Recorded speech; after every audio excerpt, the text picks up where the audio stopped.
Bigger, better, bolder. The cold, hard truth is taking talk to the next level. Right here on Bobo 89.1 FM, Cayman's Community Radio. We are still spilling the tea. And committed to being part of the change that Cayman so desperately needs. Join Sandy Hill weekdays from 7:30 a.m. for Premier Access, Cayman Voices, Truthful Thursdays, and much more.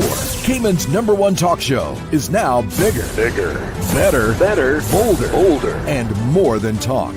Getting results with hot topics, consumer reports, court exposés, and more. I've come to set the record straight. I've come to shine the light on you. Let me introduce myself.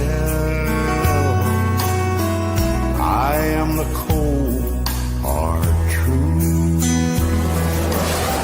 Now, from the CMR studio in Grand Cayman, Live, direct. it's the cold, hard truth. Now, join the conversation on 345-936-2626. That number again is 345-936-2626.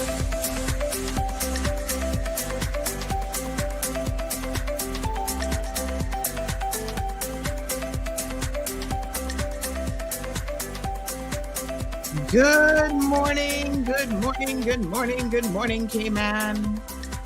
Time to rise and shine, my beautiful people.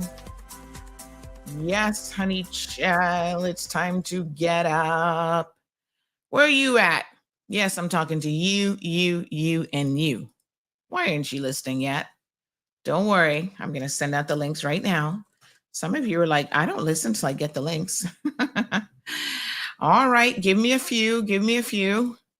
Yes, you guys are coming in slowly but surely. How's everybody doing? Facebook has been behaving lately. I almost don't want to jinx it. I almost don't want to say anything because it's been like whatever little issues we had a couple months ago where the it wasn't showing up on the primary page. It's now showing up. So I'm like, don't say anything. Caribbean people. We're like, don't jinx it. Oh my gosh. Everything's looking good. Just checking things out. Good morning to Windsor Park. Big up yourselves. Good morning, South Sound. Big up yourselves too. Good morning, Washington Boulevard people. Good morning to Dog City. I can't remember what the other name is for Dog City. I'm sorry. When you grow up in a certain era in Cayman, you kind of only know colloquial names for things. Can't help myself. What else do you guys call it to be politically correct? I don't even know, but you guys know what I mean when I say Dog City, of course. Good morning. Good morning, Wanda. Good morning, Leanna. We're coming to that, Leanna. Don't you worry, honey child. We've got you covered. Yep. We're going to talk about it. We got CUC joining us this morning as well.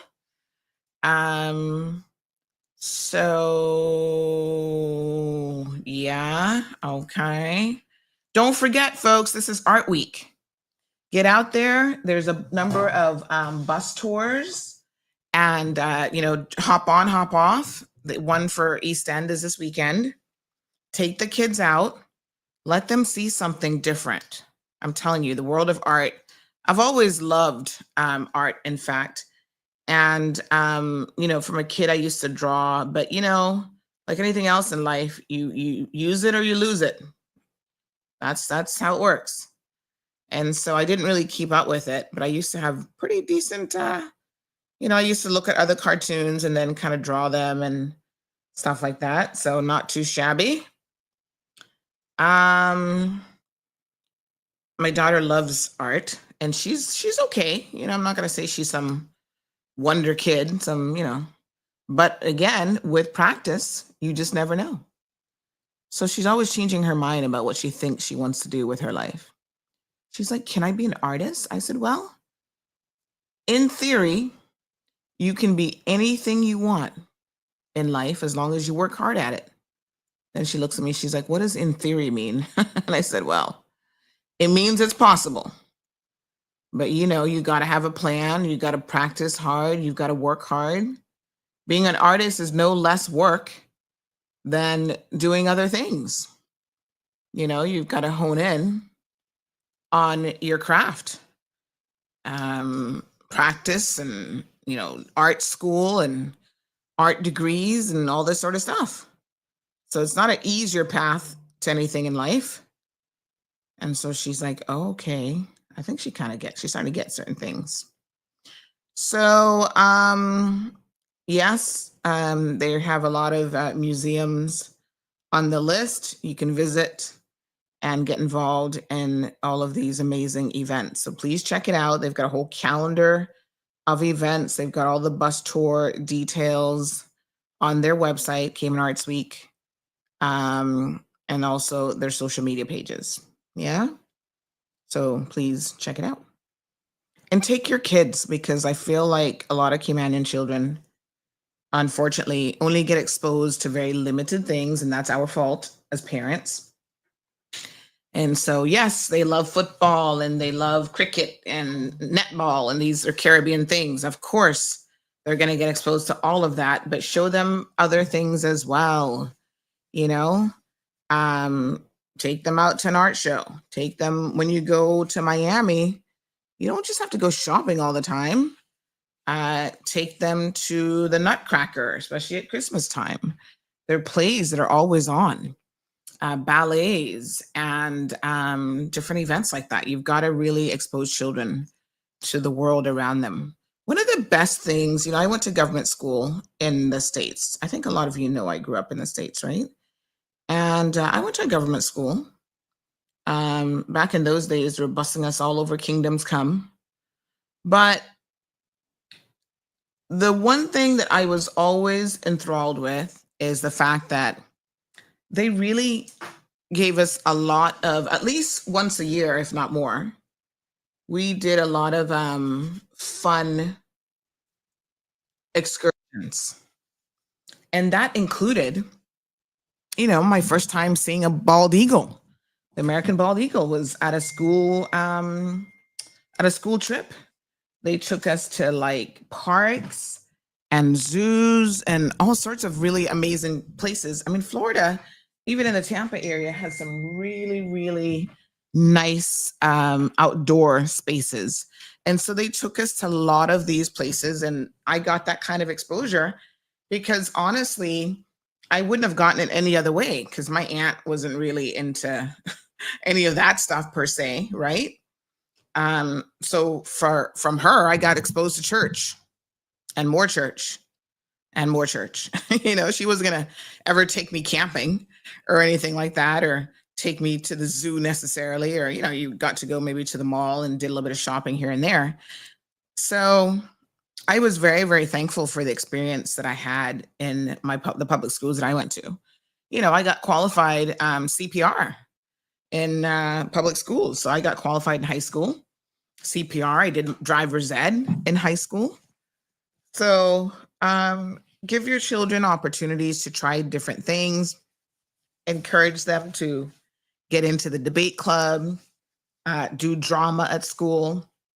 So I've always been very, very impressed by thespians. Let me make sure I said it clearly, because some of y'all still in campaign mode. You said, did Sandy just say lesbians? No, I said thespians. If you get the joke, you get it. If you don't, oh well. But people who were into the performing arts, and listen, some of the most talented people I met in high school. Leanna's like, you're wicked. Leanna got it. Some of the people in my high school I thought were so amazingly talented. Oh my God. When I say talented, I mean, they could sing, they could dance, they were performers, they were amazing. And so although I wasn't really in that group, we were kind of adjacent because a lot of them were very, very smart and very, very intelligent. And so they oftentimes were like in some of my honors and AP classes, right? And so we would get like some exposure to them, and we would do trips together. So like our debate club did like a Busch Gardens trip together, Disney trip, and so on. So yeah, it's just good to expose children to as much in life as possible. When I was when I was in the BRAC, I was talking to somebody recently about, being Caymanians, and they were saying, yeah, that they agreed with the fact that we often complain about some of our expat friends not really embracing Cayman culture. But they said part of the issue is a lot of them come here and they get into their comfort zone. So they're still hanging out with their friends from the UK, Canada, the US, wherever they're from. And this is what people do. Human beings are very, very similar. So just like when we go halfway around the world, the first thing we do is search out Caribbean people. If we can't find Caymanians, then we're like, okay, next best bet, we're the Jamaicans. And if we can't find Jamaicans, next best bet, well, we're the Caribbean people because we feel comfortable in that broader shell. But, sometimes you got to push yourself out there. I was always the odd person out in my group, and everybody can get a little bit cliquish, even in schools, in a school cafeteria. And I was always that person walking around to the different groups, the Hispanic group, hanging out with them for a little bit. The nerds were my fun group. Absolutely love them because I'm like a closeted nerd myself. And, it was just like exposure to different people, different experiences in life is what really allows you to expand your horizons. And I think just to be a better, well-rounded person in general. And so, yeah, think about the things that you're involving your kids in, the things that you're exposing them to, and try to make them get out of their comfort zones. Because when you think about it, a lot of us, our friendship circles are relatively small. We're having the same play dates with the same sort of people. So, even Gianna's friends, like sometimes her play dates are, she doesn't really do a lot of play dates, but her party invites and stuff are a little bit different. And I'm like, beach again or whatever.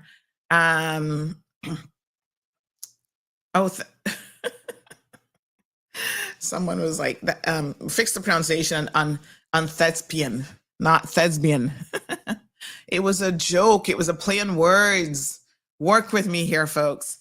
So it's important, I think, to allow them to interact with different people, plan vacations around different types of events, and that sort of thing. So, all right, you guys are good. 260 plus people. Good morning to Mr. Dilbert McLaughlin. So thank you to Mr. Dilbert. The turtle yesterday was a hit. All of the seniors loved it, and there was not a bit left, and they were begging for more. In fact, I sent him a video from one of them who said, next time, can we get a little bit more turtle? So we all had a good chuckle and laugh about that. Now, they had lasagna, so big shout out for Miss Stacy. Miss Stacy's learning how to cook some of my staple items. So I think she's got lasagna down pat. I'm going to have some leftovers for lunch today. Very delicioso. And we had garlic bread, barbecue chicken. Everything was a hit. So again, I'm so privileged to be able to, do this sponsored lunch once a month. And thank you for those of you who are volunteering and coming forward and saying, hey, can I also, provide a dish for the seniors? Absolutely. I really, really appreciate that. All right, beautiful people, we've got CUC in the house. Good morning to the beautiful Nichelle Scott. How are you? Oh, I should put on my headset so I can actually hear you, but you've got yourself muted in any. I've had all kinds of technical difficulties already this morning, Sandy. So good morning and happy Friday. Good morning. Good morning. Yeah, the tech, what should we call them? They're like little bugs that get into your system, some days. I was watching you and it kept glitching on and off. I'm like, this is not going to happen. Let me fix this. Yeah, that's the internet. Sometimes you just got to restart everything, including the internet. That's what I did. You would have seen me just drop completely off. I'm like, let's start again. How you doing? I'm good. I'm good. Always good to see you and to have you here on the program, talking about all things Caribbean Utilities Company. So today we'll be delving into some of your upcoming priorities, which I like. Let's before we even get into that, let's talk a little bit about, because I'm sure people have noticed that you guys, for a little minute now, have been coming onto this program and doing a much more with your communications. And I think that this is important for people to understand that this is a conscious decision to engage with the community more. So tell us a little bit, Nichelle, about, why you're doing that and why it's important. Sure. Oh, sorry, I glitched again. Hopefully Yeah, you that's can okay. hear me. Yes. Can you hear me okay? Okay, yes, I think All I'm right. back. I am so sorry, Sandy. I don't know what's going on. But so our national priorities, yes, but talking about communication, our Mhm. goal is for our customers to be able to ask us questions. And we have to recognize that, 20 years ago, customers would come and chat to us while they were walking in to pay their bills or walking Mhm. into the customer service center. But, times have changed. So now it's time for us to find a different way to connect with our customers, a different way for our customers to ask us questions and say, what are you doing? What's the plan for the future? We want to create that transparency and create that conversation. And we don't always know the right answers. We can say, here's our plan. And sometimes we'll get feedback from customers that, have you considered this? And we'll say, you're right, we should consider that. So that's the Mhm. goal. The goal is to start a dialogue and to keep a dialogue going. So we try to be on here at least once a month for different topics, and just make Mhm. sure that we're available to answer questions. Yeah, absolutely. And I think that it's appreciated because, I've often said that it takes a minute for people to sometimes understand some of these more technical things. And believe it or Absolutely. not, when it comes to utilities, it's very technical. I mean, I think everybody thinks that they know all the ins and outs of it, but it really is not that easy. So I think it's great to have the doors of communication open where they can ask you questions. You can kind of reinforce some basic concepts and positions and, what it is that CUC is actually trying to achieve from a corporate perspective as well. So phone lines are open, folks, 936-2626. So Michelle's going to be with us here for a little bit this morning. And what we're going to be talking about is the national priorities for the electricity industry. So, CUC obviously is in the business of providing electricity. And what this means is that they, as a company and as an organization, have to sit down and think about, okay, where are they going? What's the vision? What's the big plan? What's the short-term plan for this year, 5-year, 10-year, and beyond? So some of the strategic vision and the national role of Caribbean Utilities Company, you state, is to empower Cayman to be a global leader. What specifically does that look like for a small island utility provider? And how do you define success by this 2020, 2045 sort of, time and place? That's a great question. So we define success in multiple ways. Firstly, for our businesses to thrive and for our economy to thrive, we have to have consistent, accessible electricity. Mm-hmm. We can't expect to have world-class service and people coming here for tourism and the electricity stopping and starting throughout the day and night. That's not what people are seeking in a first-class destination. So Mm-hmm. that's number one. So consistency and reliability, but also we have to think about our customers and we have to think Mm-hmm. about the environment. So we also have to think about affordability. We have to think about where is that energy coming from? How can we ensure that it is as clean as possible, but without costing customers too much money? So I think that's a really critical point that sometimes people miss. So, 10 years ago, everyone was like, go now to renewable energy. Well, what we've been pushing for is as our units retire, let's Mm-hmm. replace those with renewable energy, because remember what we've already invested, the country then is paying for those investments through the energy charge on our bill, right? So we want that investment to then be completely utilized. And then when we invest again, let's invest in the best, the newest, the greenest technology that is still affordable. So the newest and greenest isn't always the most affordable. So we have to try to find that middle line, because if we're spending so much money that our customers' bills go up, then that defeats the purpose. Our goal is for customers' bills to go down, or at the very least stabilize. But we believe they can actually go down. Right. And it's an interesting point that you make, because as a business owner, and we transition in different ways with technology and other things, the pace at which you transition. So there will be people who will be critical of you and say, well, why can't you just flip the switch, pun intended, overnight? And you guys have said, no, there's a transition period. And you've just explained one of the reasons why a transition period from a business perspective is necessary, because you've got equipment that you can't just say, oh, let's just chuck this equipment. It has a life cycle that it is still good for.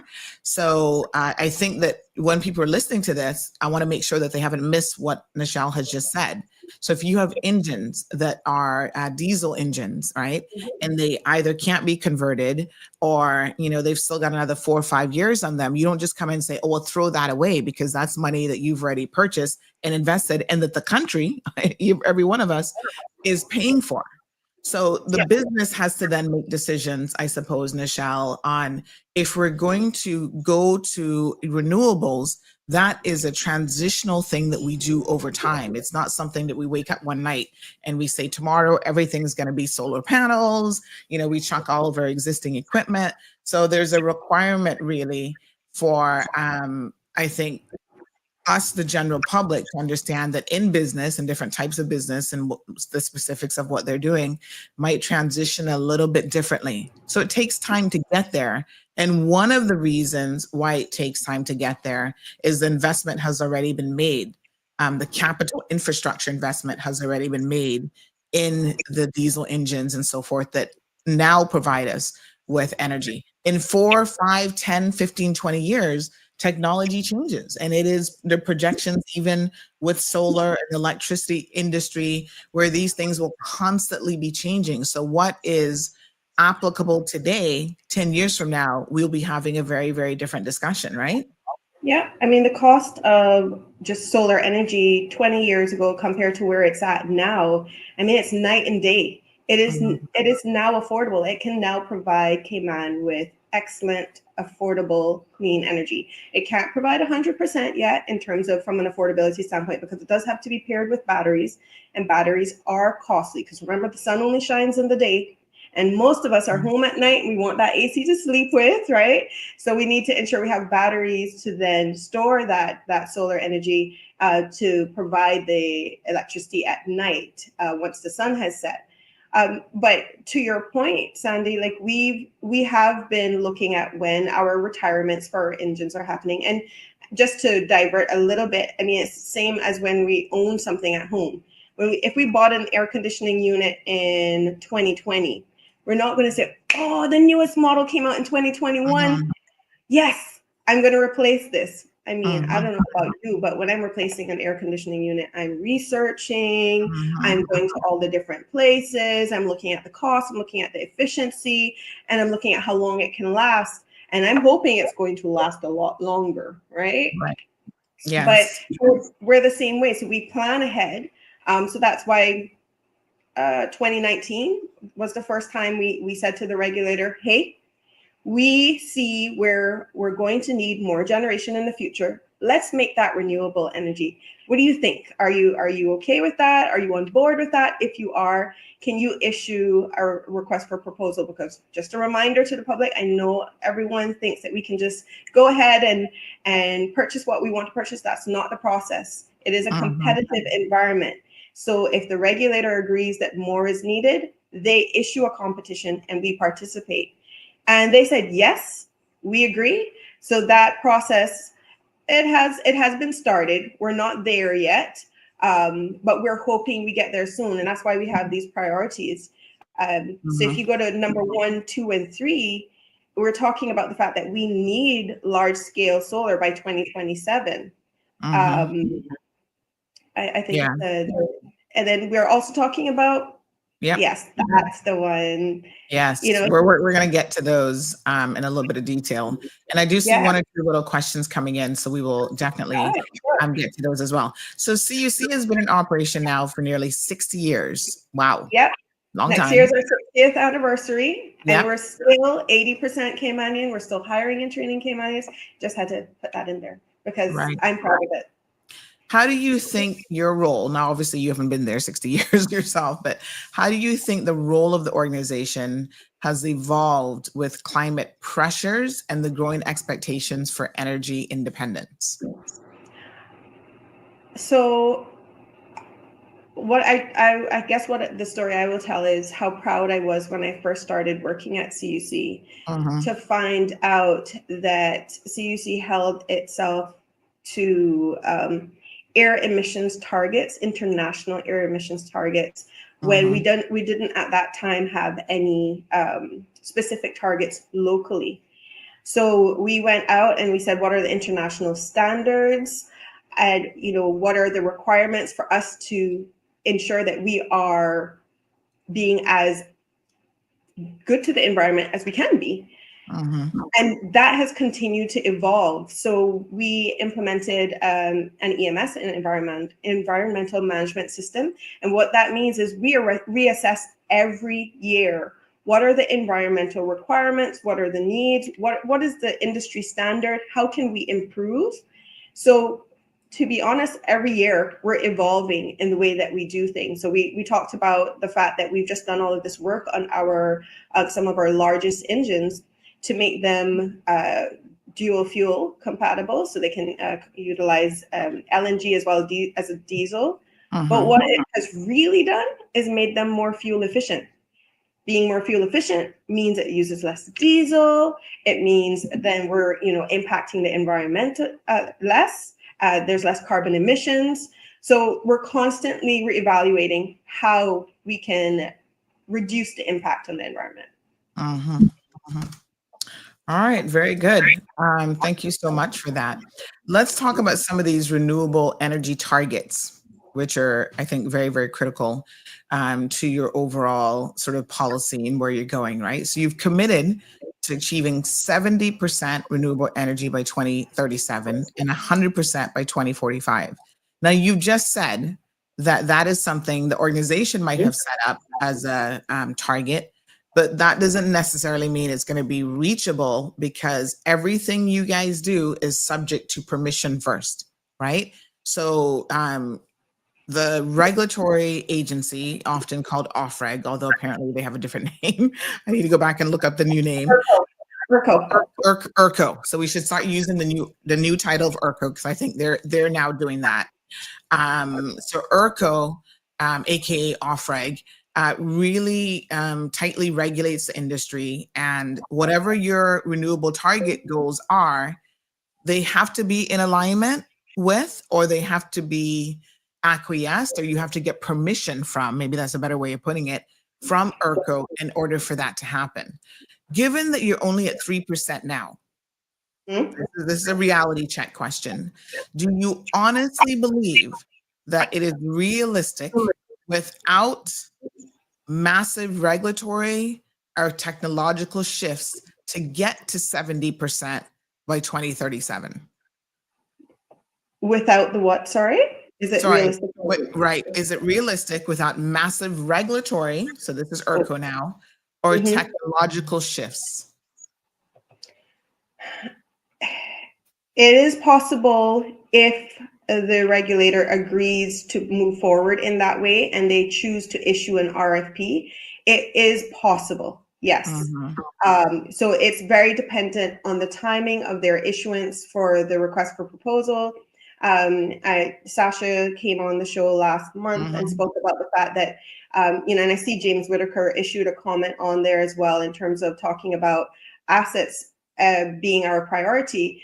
Actually, our priority is affordability, right? mhm, So that ties with what Sasha was talking about, where if the RFP that's going to be issued is going to be for purely thermal generation, and mhm, we're going to do the solar, if we're going to do both, then that's problematic because then we're doing double the cost.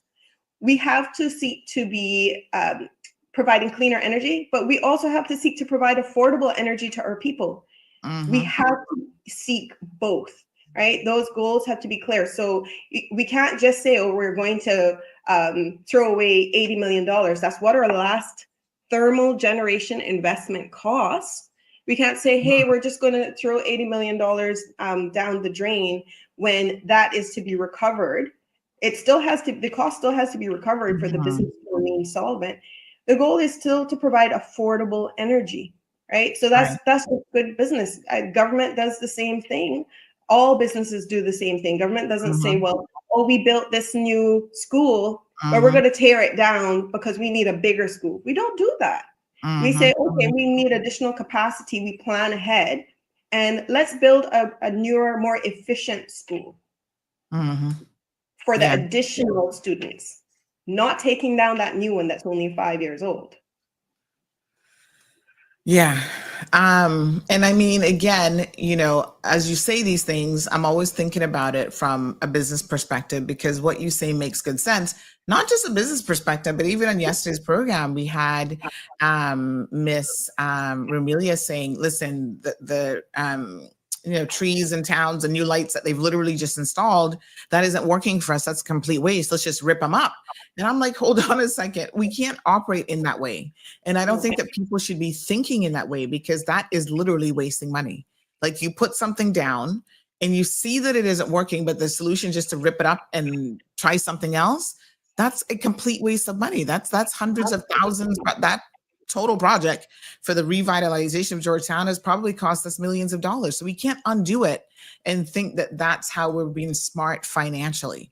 So your position then is that there is a requirement to be smart about your operational costs, your expenditure costs, your capital investment costs, because ultimately, if CUC is smart with their money, that helps all of us as consumers. Yes. That helps our businesses, and business costs trickle down to our customers, our grocery stores, our banks. When cost of living or a cost of expense of doing business, increases, then the cost of living increases as well. So it's all about ensuring that everything is aligned. And just so you know, we also have that second priority in there, which is also about energy efficiency and recognizing the role that our consumers play in terms of the future of energy as well. We don't need to use more than we need. It's similar to when, as children, our parents would say, well, don't put more on your plate than you're going to eat, right? Because that means there might be more in the pot for someone else, or there might even be some leftovers that we can pack for lunch the next day. Energy is the same way. Why use more than we need to? We also have to be energy efficient, because then that means that more electricity is being generated. And for where there is thermal generation, then there's also carbon emissions. So we have to do a balancing act and try to move towards this new future of renewable energy. And we are for it. We want renewable energy. We're asking for it. We're saying, hey, can we have 100 megawatts of utility scale solar? That matters. That's not small, right? That's a large amount. Right. So James's question is, he's trying to clarify, I think. He's saying that, so to recap, the publicly stated reason that CUC is carrying out efforts to slow down clean energy transition, and you didn't say that, but that's his understanding of it, so let's go with it, is because they want to maximize the lifespan and profitability from the use of their diesel engines. So let's just address that. Well, we should use, it ties to what we were talking about earlier in terms of first, ensuring that customers aren't paying for investments that we've made in the past before those are fully utilized. So that does matter.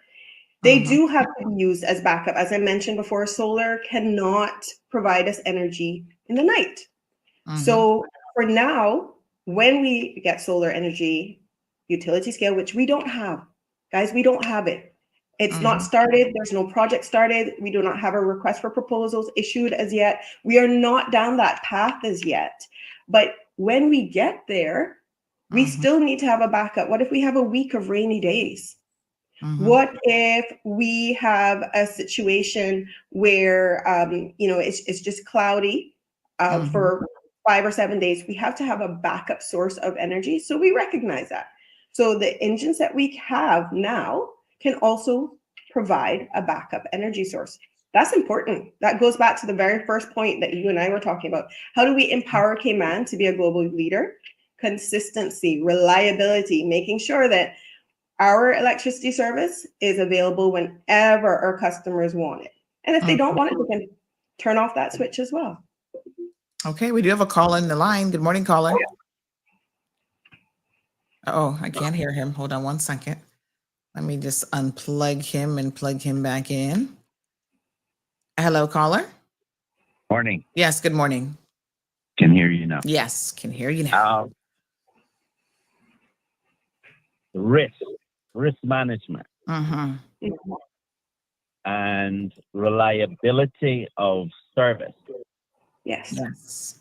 The same people who want to save the environment will be the ones who will eat you alive if their power goes out.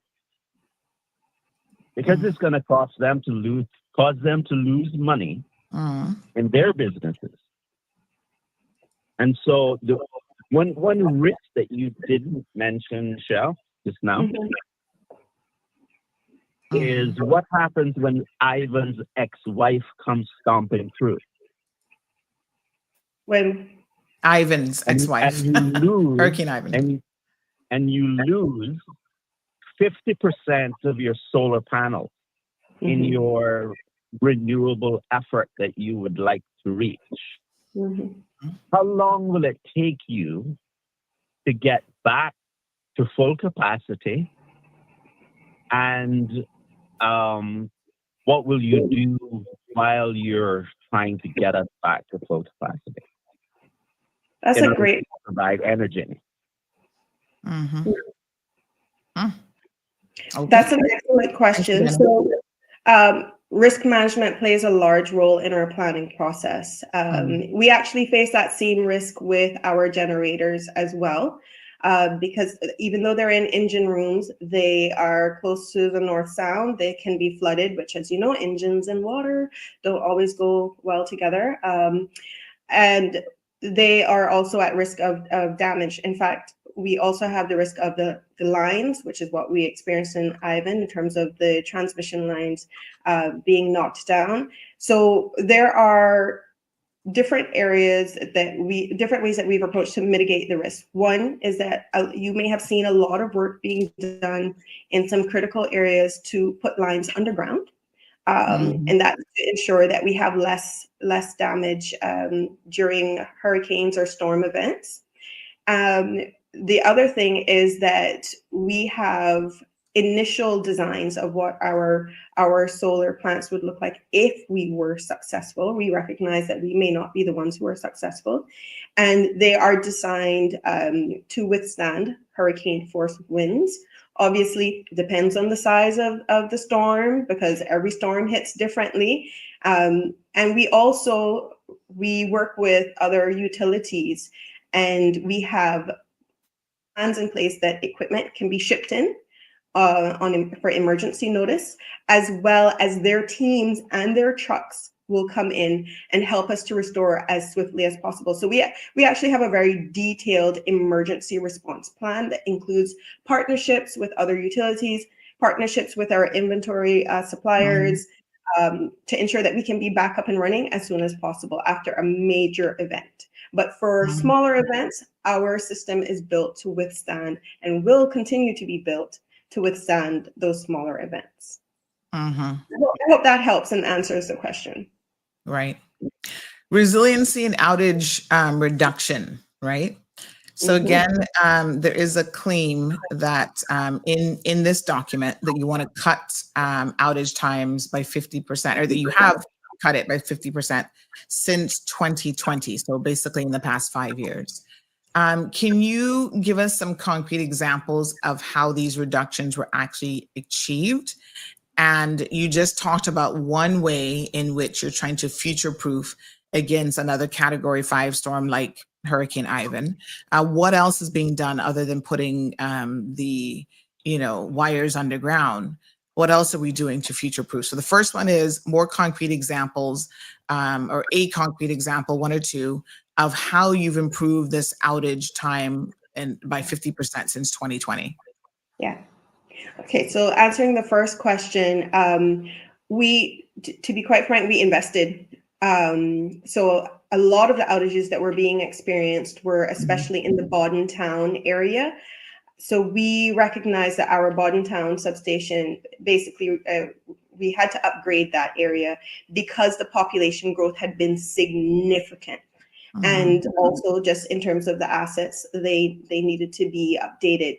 So we performed a significant update and upgrade to that area 3 years ago. I apologize, I don't have the timing right off the top of my head.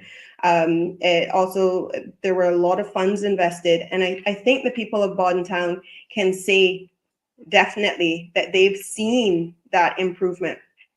The other thing that we did quite a few years back as well was to create a loop. So what that means is how it used to be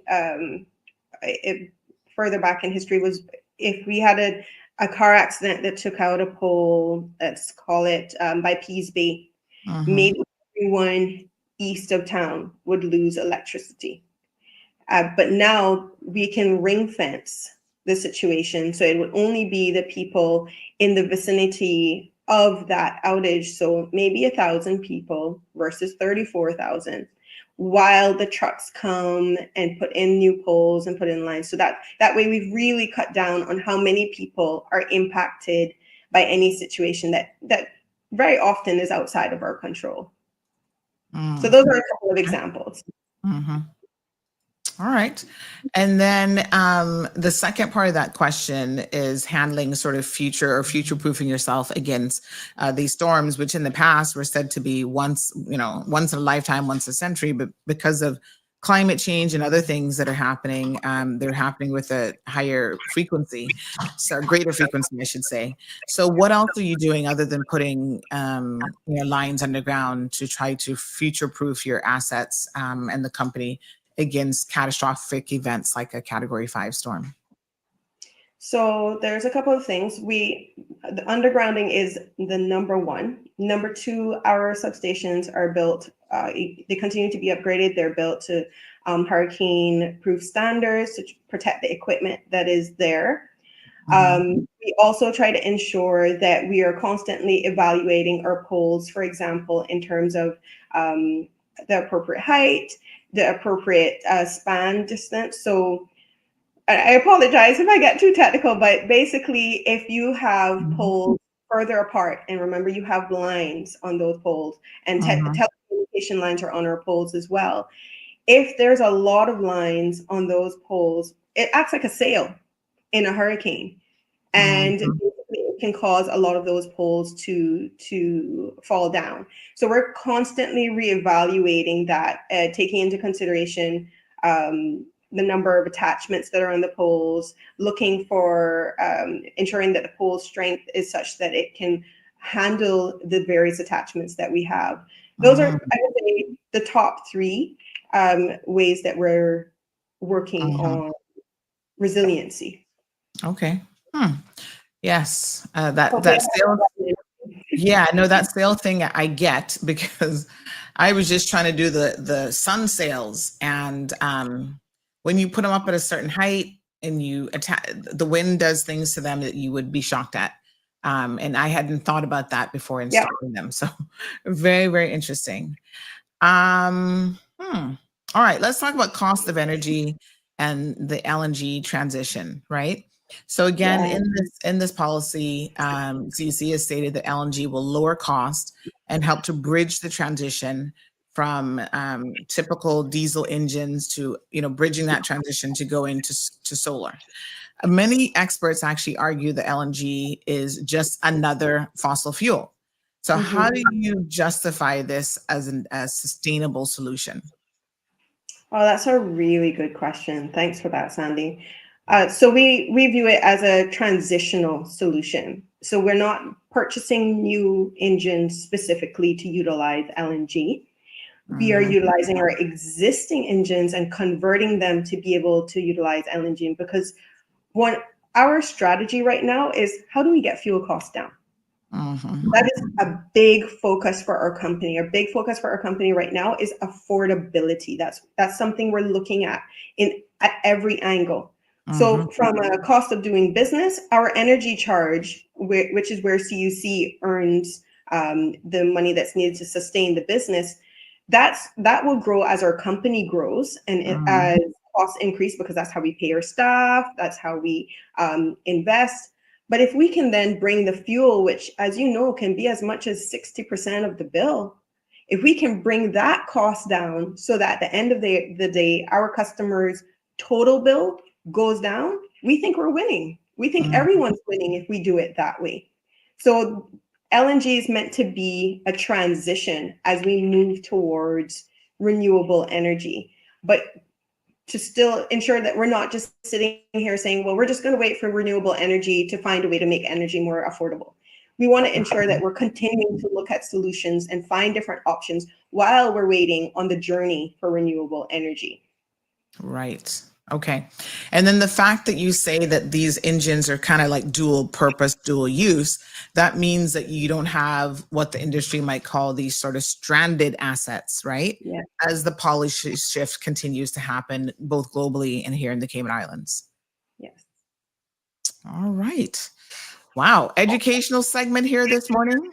I feel like we're sipping our tea and learning all at the same time.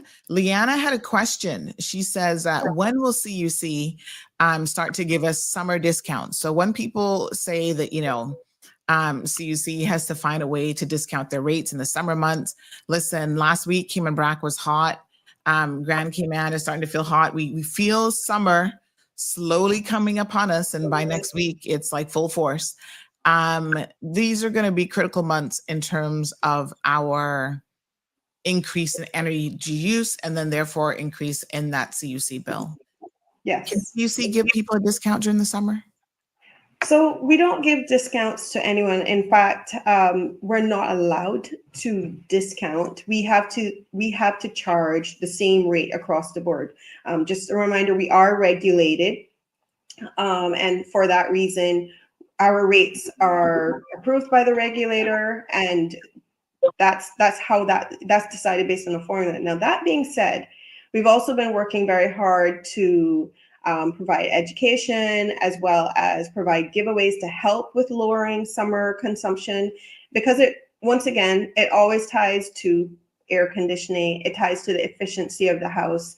And, I know other of my team members have spoken about this, how there will be a, 5,000 square foot house with a $400 a month bill because the energy efficiency of their property is so significant compared to maybe a 2,500 square foot house that has a $900 bill. So it's also, so we are working on ways that we can assist with that. So we helped with the CARE program last year. We have some surprises coming up. Not trying to be wicked and not give a discount. I promise we're trying to find ways that we can give back to the community, but still within what we're allowed to do in our license. So there's more to come on that. I promise you there are some surprises coming, especially for our 60th anniversary, which is next year. So there are things in the work, Leanna, I promise. All right. Caller, good morning and welcome to the program. Morning. How are you? Good. How are you doing? Good morning to your guest. Thank you. Good morning. So I just wanted to give this little piece of advice to people, right? It's something that I try to do in my own household. So we all know that in summer the bill is higher, right? We just know that, like it's inevitable. Yeah. So what I try to do is I look at the total year and I do a monthly average. So if my bill in January is $300, but in the summer it's $500, and that means my average is say around $400, I will pay $400 a month. So by the time I get to summer, I have a credit. So when my bill is high, Okay. So that's when you're budgeting for the year, which Mm, obviously a lot of people lack that skill as well, right? But when you're right. budgeting for the year, that's one way you can do it so that you don't have that big fluctuation when the summer comes. Yes, that's a good idea. Good consumer tip. Thank you so much for that. That's You're welcome. Yeah, fantastic. Thank yeah, I you. hadn't even thought of that myself. So, yeah, kind of because then you're basically prepaying, and like she said, if you need the credit, the time that you're going to need it is going to be during the summer months, and then you can utilize it there. Hmm. Good recommendation. We love these sort of consumer, tidbits. So I love that. All right. So yes, we're talking about, sort of this transition. This question, which I think you may have already answered, but let's put it to you anyway. What guarantees do we have that CUC, like, you go to LNG, what guarantees do we have that CUC can actually switch to LNG, but then continue to transition to solar? Like, you don't get stuck with LNG.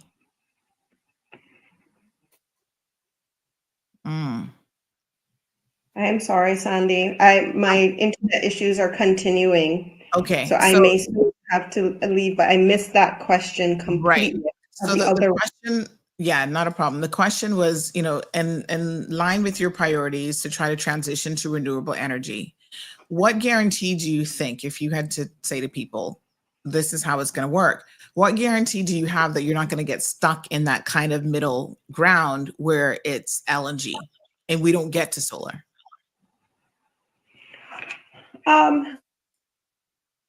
So I think you're asking if I'll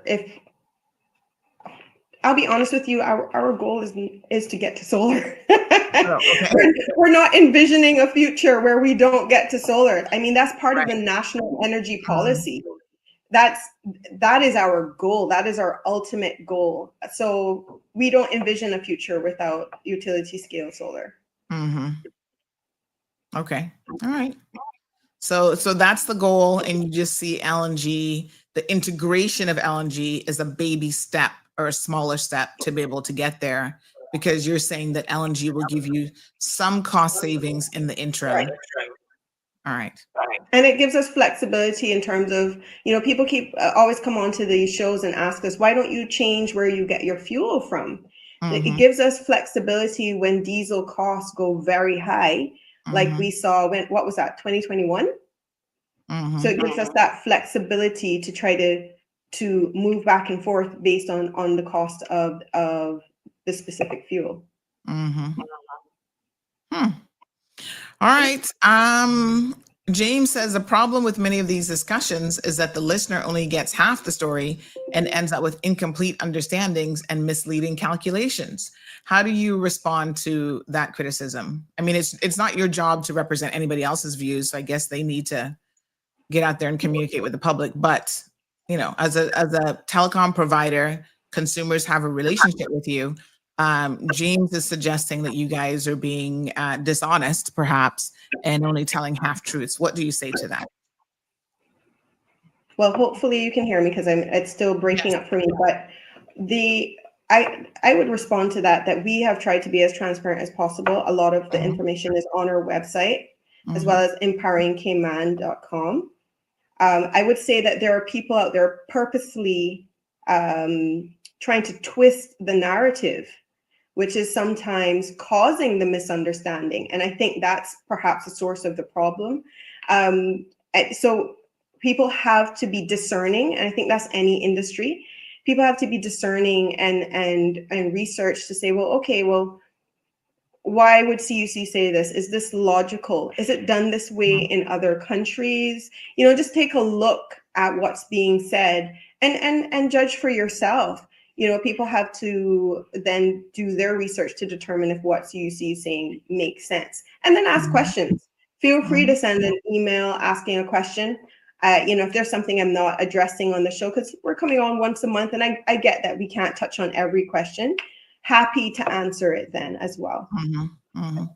And let's talk about this, because I think that this is important. Not only do you have a regulatory agency here, but you guys are part of the regional body, remind me of their names, and they also have certain standards that you guys have to adhere to. So we have regional bodies more in terms of for example, the stock exchange. So we're listed on the stock exchange to the Ontario Securities Commission. And we have regional standards in terms of our environmental standards for our environmental management system that we sign up for. It's not a requirement. It's not a regulatory requirement. We choose to do that. But in terms of regulatory, in terms of oversight in the way that our business operates, that's all off-reg or yeah. Right. Yeah. Just remind me of the one you guys just won an award by that body. What is that body called again? It was for the best battery system implementation in the region. Okay, and that's CREF. Correct. Caribbean. Oh, I can't Renewable remember. Energy Forum. The full Yes. meaning.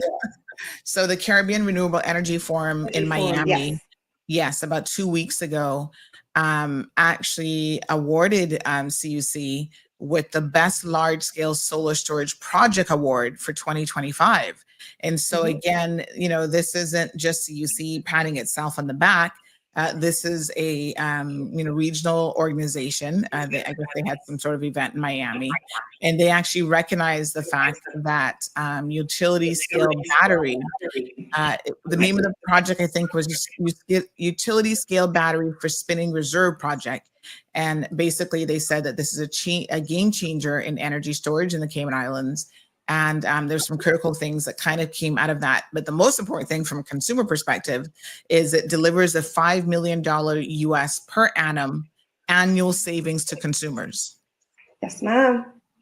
I think everyone's been seeing that on their bills. The fuel charges have been lower. I mean, fuel costs are also lower, but the difference is visible. And that's coming from upgrades to the engines that we talked about with the fuel efficiency and dual fuel conversion, as well as from that BEST project, the battery energy storage solution or system. All right. Well, Michelle has been with us just about 45 minutes. So we want to thank you for coming on the program. Miss Lily Archibald says, thank you, Caribbean Utilities Company. You're doing a great job. I'm a happy customer. Lemon Drop says, blessed day. Irvin says Cayman will never have a week of rain or cloudiness. That's not true. I've experienced it already, Irvin. I don't know what you're saying. Well, let's hope that doesn't happen too often. We have had it, trust me, and it was not fun.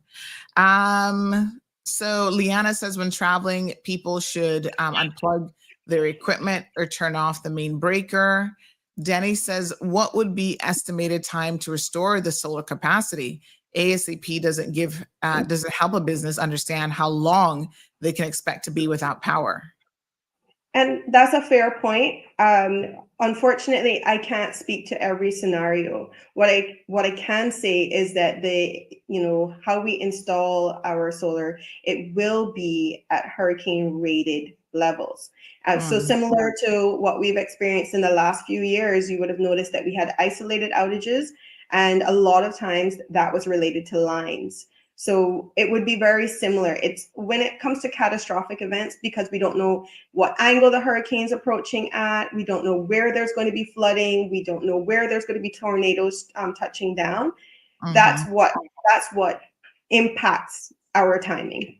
So it will differ depending on the situation. I mean, if it's catastrophic to the point where everything's flattened, at that point, people are going to be busy rebuilding before they can even consider electricity. And that was one of the things that we saw with one of the storms year before last, where there was a lot of rebuilding that had to occur for people's infrastructure. The electricity was there, but they couldn't access it.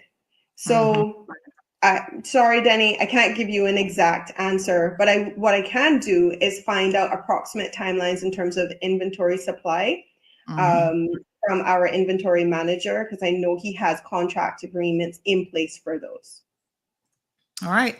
Well, Nichelle, thank you so much for coming to the program. Barbara G says, many thanks to CUC, my favorite company. Hey, on that note, we appreciate you coming onto the program. Leanna was asking about core and solar program. That's still going. Yes, it is. And it's still open. It's on our website. Go and check it out, please. Okay. All right. Jacqueline, it says CUC is the best I've seen so Thank far. you for having Well done. me. So thank you, Jacqueline. All right, CUC in the house, Miss Nichelle Scott. We appreciate you coming on the program and explaining some of these sort of, initiatives and where your national priorities for electricity really is here in the Cayman Islands. And by the way, I just saw the slides that you sent. My apologies. I did not check the email this morning, but I think we covered quite a bit of that already. So we are good to go. Thank you, Sandy. Thank you, ma'am. Really appreciate it. Energy future depends on action. CUC has developed its national priorities for the electricity industry. These are to ensure 100 megawatts of utility-scale solar capacity with storage to be in service by 2027. Introduce minimum energy efficiency standards for all new homes and buildings. Maintain the reliability of electricity service while transitioning to renewables. By focusing on these three priorities, we can confidently improve affordability, environmental performance, and reliability for the future. Together, we can build a sustainable path forward. To learn more, visit www.cuc-cayman.com.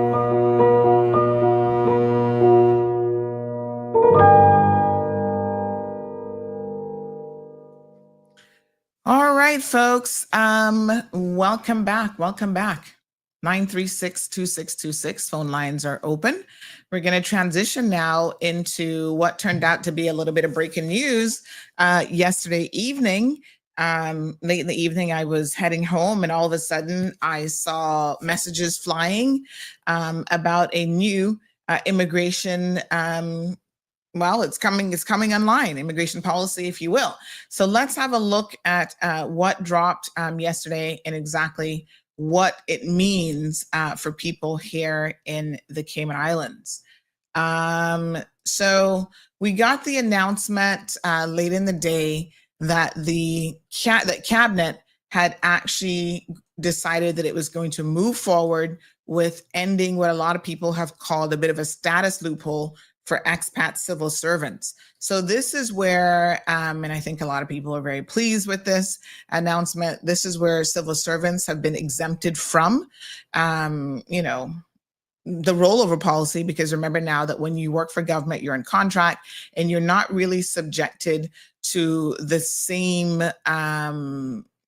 sort of category of requirements. So you don't have to get a work permit. There's quite a bit that you actually don't have to do. And as a result of that, one quick second, I need to message my web guy. Okay. As a result of that, As a result of that, you ended up they didn't have a work permit. There was a different vetting process, really, in terms of immigration requirements. There was no rollover that they were subjected to. And a lot of people said, hold on a second, this isn't fair. These are two very, very different, lines of, or pathways, if you will, of what expats can come in this country and do. And there were some who were strategically taking advantage of the situation, meaning that, they were coming close to rollover and they would go and look on the government website, see what jobs were available to them, grab a government job, because then they knew, I'm not going to get rolled over. And not only am I not going to get rolled over, but then I'm straight on a direct path to be able to get status. And of course, that then means that, unfortunately, they were pretty much a shoo-in for getting Cayman status, getting naturalized, whatever the situation was. A lot of people felt like this meant that there were expat workers who got in the civil service and they were never going to leave that position. to be fair, normally when you're a civil servant, whether you're an expat or Caymanian, you never leave that job anyway. They do have, I think, probably a pretty good high retention rate, and that, they tend to move you around within the civil service, but it's not likely that you're going to be getting fired a whole lot. Like, you really have to do something bad in the civil service to get fired. So there are Caymanians who said, this doesn't help Caymanians who want to move up in the civil service, or who even want to enter into the civil service and become, government workers, for lack of a better word. Now, keep in mind that the Cayman Islands government is the largest employer on this island. 4,800 people, give or take one or two, I guess, since yesterday, work for the government. 1,400 of those are non-Caymanians. So any math people in the house that can do the quick math for me, let's do a percentage. So if we have, let me just figure this out, 4,800, let's do, and then 1,400 of those are non-Caymanians. Let me just make sure I got that right. So hold on. 1,400, 4,800, trying to do percentage calculation here. Okay, so that's 29%. Yes. All right. So 29% of the civil service, let me just review my notes, make sure I got that right. Right. So 29% of the civil servants are non-Caymanians. Okay. Now, what that means is, of those 1,400, I was told, and I wanted to double check my sources on this before we put up our article, 800 of those are between police, prison, and teachers, and also people who work in care homes, right? So that's a good chunk of the 1,400. So 800 of 1,400. So keep 29% in mind. And then you got 800 of 1,400. That is some 57% of the 29%, right? So 29% non-Caymanians, 57% of those are concentrated in basically 4 key areas of government: prison, police, teachers, and care homes. What are care homes? Like I was trying to think, what are care homes? Like the not Lighthouse School. What's the one in West Bay called again? But anyway, so 57% of those are concentrated in those areas. That's interesting, because I think that we know, for example, that police is a huge, a lot of us is like, we hardly ever see any Caymanians in the police service. They've just done a recruitment agency. It'll be interesting to see, how many Caymanians they're able to recruit out of that and actually retain. So let's mull this over for a minute, because I do think that it's important to see where these people are, because they're not really in core government. And you could even argue, to a large extent, they are not, in management within core government, that really those are still Caymanians. And if we could go to the organizational chart within government, right, and we think about who these individuals are, there could be a very good argument made that we're all in favor of this, because even that 29%, those are still Caymanians that hopefully could be coming into positions. But how much is that going to really help you in core government, in the core civil service, becoming chief officers and so on? Those are largely, by and large, Caymanians. Now, there is a subset of those people who are now Caymanians because they have obtained status, because they started in government and they got there, right? So of course they're now being counted as a Caymanian. But no one is going to sit here and break down the numbers and say, well, let's look at just multi-generational Caymanians and do it that way. So unfortunately, that isn't going to happen. So I want you guys to keep that in mind when you're thinking about the numbers. But let me just have a look. Let's see if we can quickly find the organizational chart for government. For the Cayman Islands government, and see if we can. Of course, it's going to be outdated a little bit, because I think they're working on it now as we speak. so that they can update it. Let's just see here. With the new members and so on. So we have a PDF of it. No, that's not what I'm looking for. There was one on, hold on.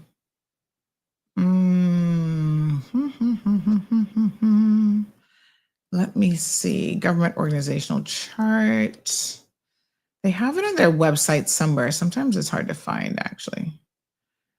I'm looking for the physical charts. Hold on. Government organizational chart. Let's see here. Okay. So yeah, they have it on their website. Again, keep in mind that it's dated. But if we look at the chief officers, a lot of the managers, a lot of those people are bona fide multi-generational Caymanians. So it closes a loophole, I guess, for police, prison, care workers.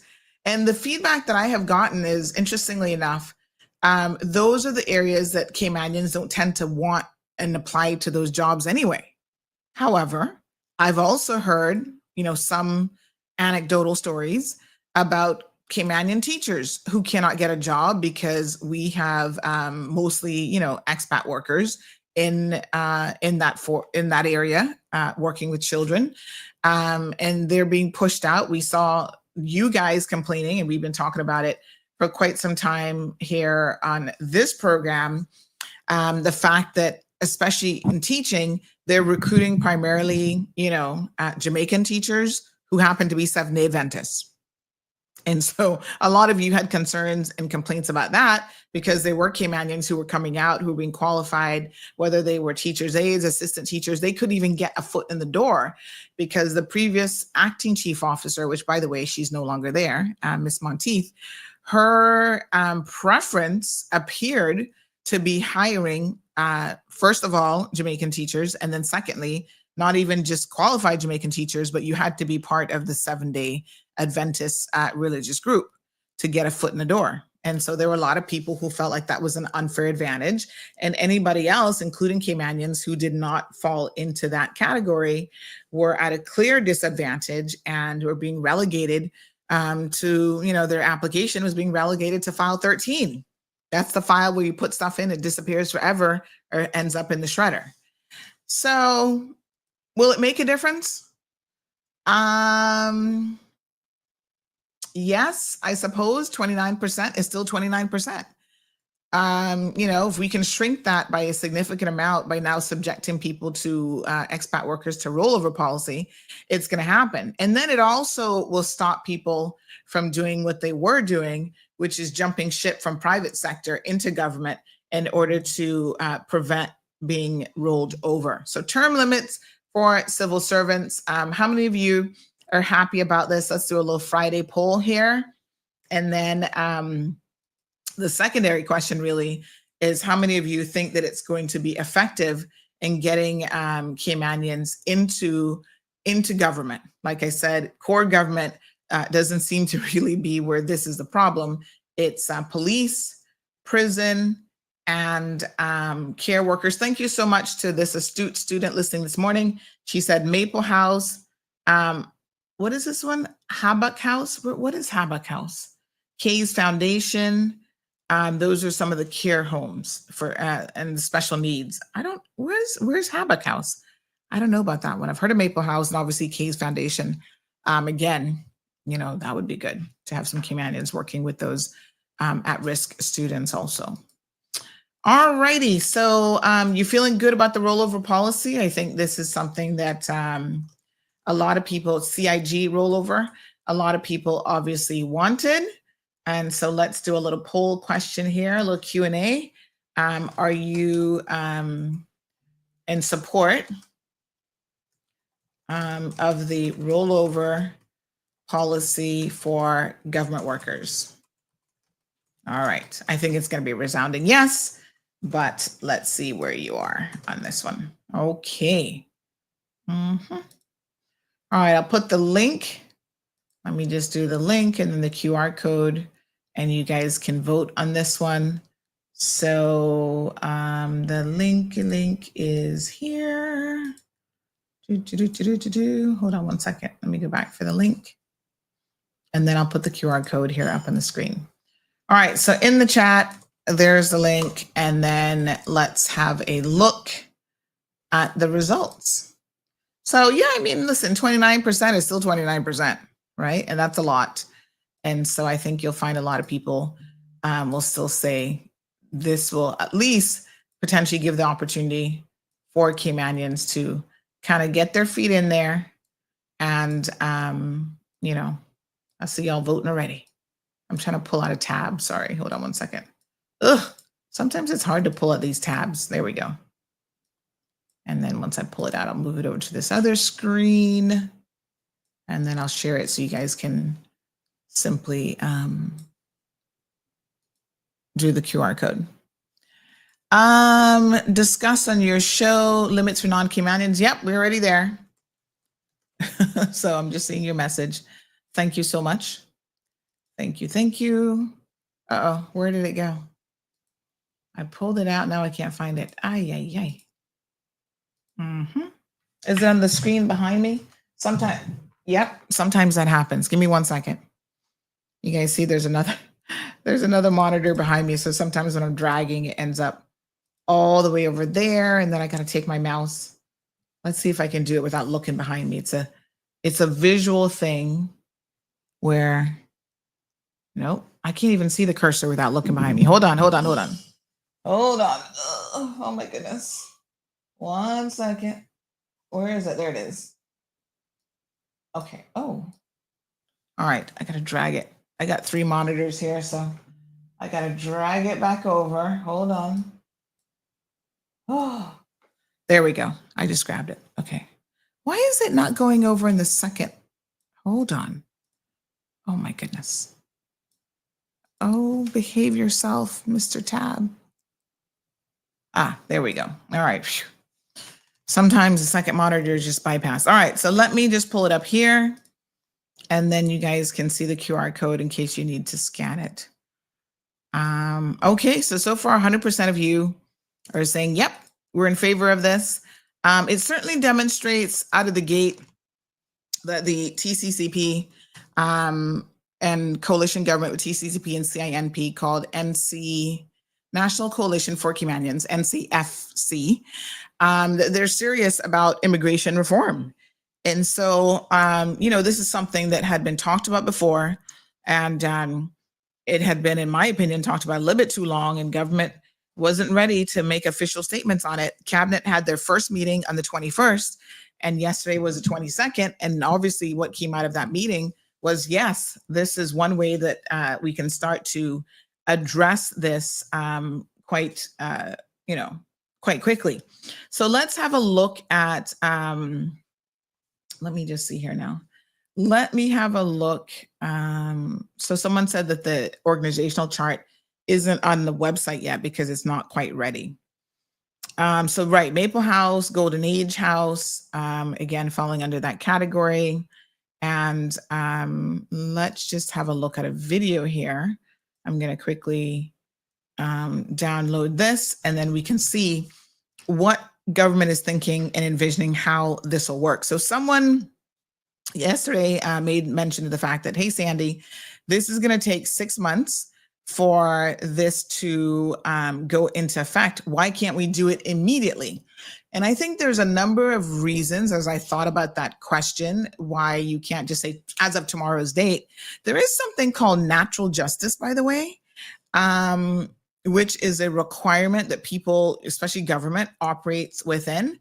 And somebody said, I agreed too, just put my vote in.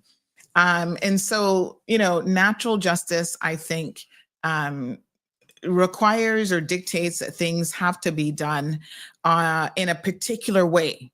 And so rolling it out over a particular period of time not only gives the government workers, like the civil servants, the agencies, whatever, opportunity to change their policies, to make whatever internal adjustments they need to make. They may need to change contracts. There's stuff that they actually have to do, right? So that gives them a period of time to be able to do that. But there could also be an argument because, as you see, we live in a very litigious society where everybody likes to sue everybody for everything. You give somebody a side eye, they want to sue you, right? You tell them the cold hard truth, they want to sue you. And that's the world that we live in. So part of the environment that we now live in.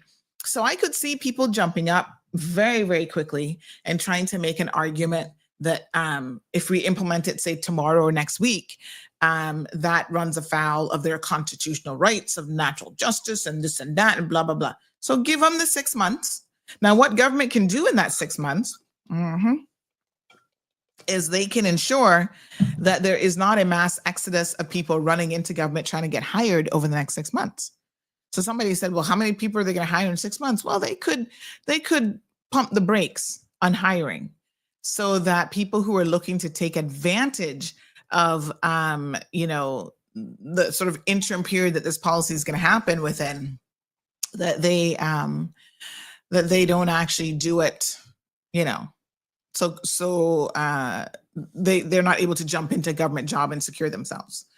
All right, so join, vote in the question. I'm actually going to grab the question and put it in a regular poll thing on the website. So I'm going to do it in the straw poll, and then I'll send that out to the WhatsApp group in the straw poll.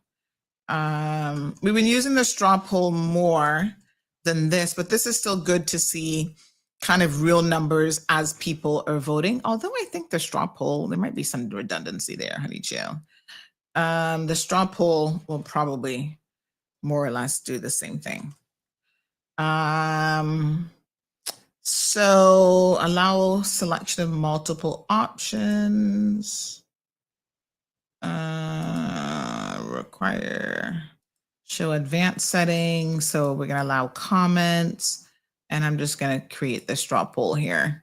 And then, we can put this up on the website and stuff. Let's customize the URL, and then we'll say CIG rollover as the custom URL. We set that, and then we got to go into settings, poll settings, kaboom, kaboom, boom, boom. There we go. All right, so we'll leave this voting open for today is the 23rd. Let's leave it open for a week and see what you guys think there. And we're going to save that. Okay. All right. Honey chill. All right. And then I'll ask you guys to vote with this one as well, because this one I want to kind of track. This is the one where we can, don't have people multi-voting and stuff. We have a little bit more control over that. All right, Miss Morna says, what's your opinion on it, Sandy? Yes or no? Well, I am going to vote. The question again, are you in support of the rollover policy for government workers? I'm going to vote in the straw poll right now. And I am going to vote, dun, dun, dun, dun. Yes, of course I'm in support of it. So I will vote a resounding yes, sirree. I'm in support of it. Okay. Fantastic. Let me pull my QR code here for this other one. So yeah, I'm in support of it. I think even 29% is a pretty high number. When I think of some regional considerations and stuff. So very, very good. Let me get you to vote in this one. All right, we're gonna have our little graphics guy put it together. So this person says, hey, Sandy, please discuss why they allow their rollover clock to start January the 1st, 2026, which means we're stuck with these employees for another 9 years, correct? All right, let's look. I don't think that's how it would work. I don't think that that's right. But give me a second. Let's look at what has been said. I'm going to clarify that because, of course, I don't want to get it wrong and tell you guys misinformation. So let me just know what I understood that January date is the next 6 months, basically. They're giving themselves time to, change contracts because civil service is big.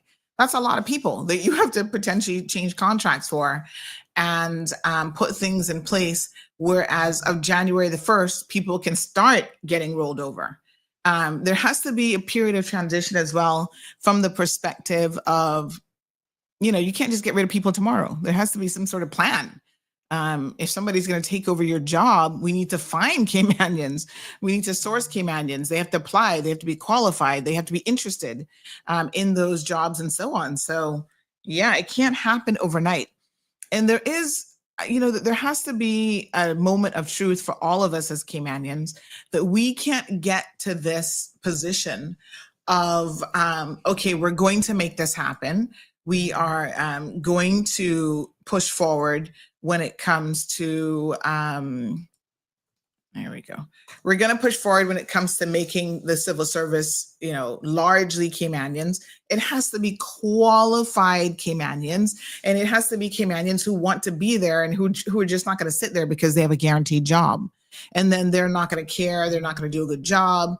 The quality of what's provided in civil service is going to decrease, et cetera, et cetera.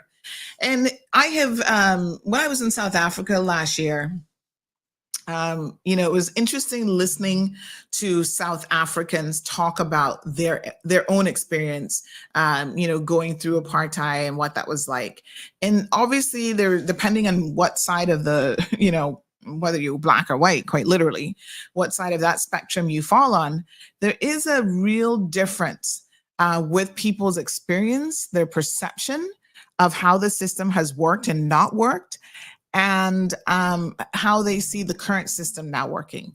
So if you ask a lot of the Afrikaans, who are the white South Africans, has it worked? Some of them are of the opinion that there's a lot more, and of course, their opinion is their opinion, but you keep in perspective where it's coming from. But still, it's interesting that they say that people now are more likely to not be hired based on qualifications.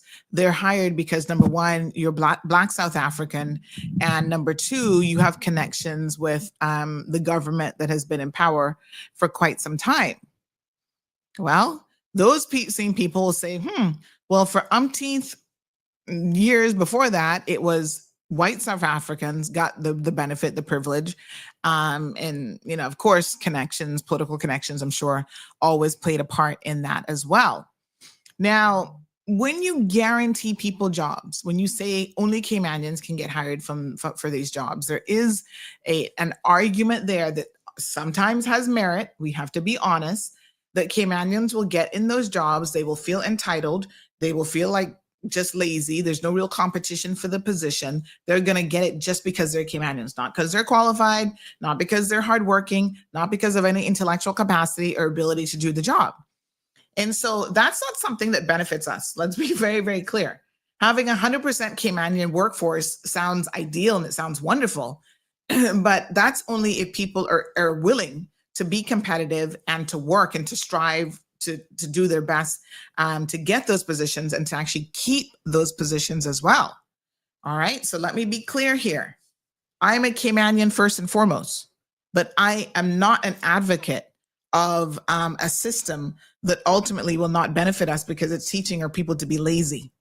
And we're going to just get stuff on a plate just because I'm a Caymanian. No, I might get an opportunity. The door might be slightly cracked open for me, as it should be. But then I have to go in there and I have to be able to prove myself. I have to be able to work and be committed to the job, committed to the position. And the last place that we want uncommitted workers who are lazy, self-entitled, and all that stuff is in the civil service. Because, hello, they're the ones providing a lot of the services to us. So every time we go into a workplace and we complain about the HSA, we complain about WRC, we complain, and you're looking at the people who are sitting there working. Are those not oftentimes their own people? Sandy, they're rude. They have no concept of customer service, all this kind. Those are our people. So we don't need more of that. The standard has to be, I'm not even going to say maintained. The standard has to be improved in the civil service. And there can't be a drop in that just because Caymanians are holding the position. In fact, it should get better. All right. So let's make sure You understand what my position is. Yes, I'm in support of it, but I'm in support of Caymanians doing the things that they need to do as well. So Tartarian says, absolutely. I was singing. We move it on up from the Jeffersons. Lemon Drop said, let change be change. We want our islands back. So the expats, please take heart. Okay. Us Caymanians can't go to Jamaica or the USA or any other country and demand or think that we're privileged to do as we please. My Caymanian people are too humble and kind-hearted, but God said enough is enough. Well, apparently God and TCCP were on the same page. Aisle 2025 says that too many expats come and never leave. Romelia says it's been brought to my attention that the 7-day teachers at the Marie Martin Primary School are not qualified. Well, they can certainly carry out an exercise and check in the qualifications of all civil servants. That would be good. Aisle 2025 says, can term limits be introduced in the private sector? That already exists. Do you guys not know that that exists in private sector? People, that's existed for a very long time.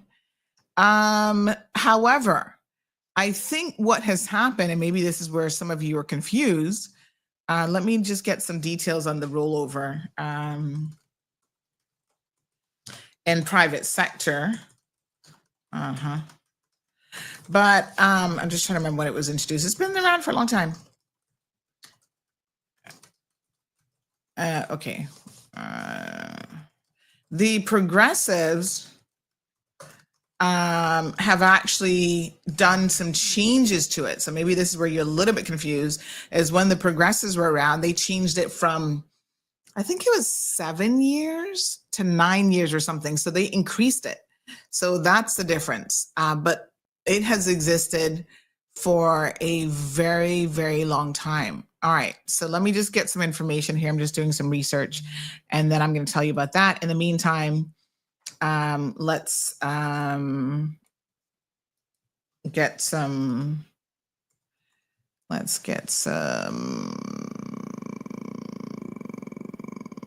Okay.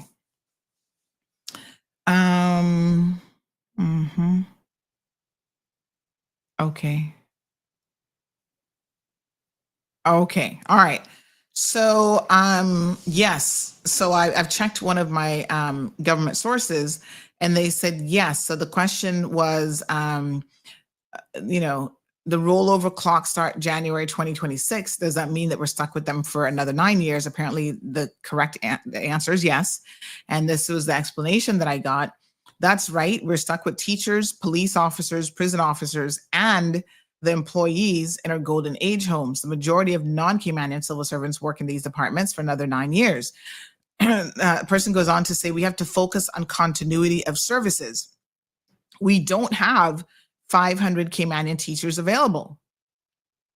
So they can't just say, oh, we're going to roll these. Because once you put that rollover policy in place, everybody's going to get rolled over. So to their point, we do not have at this point in time 500 Caymanian teachers available.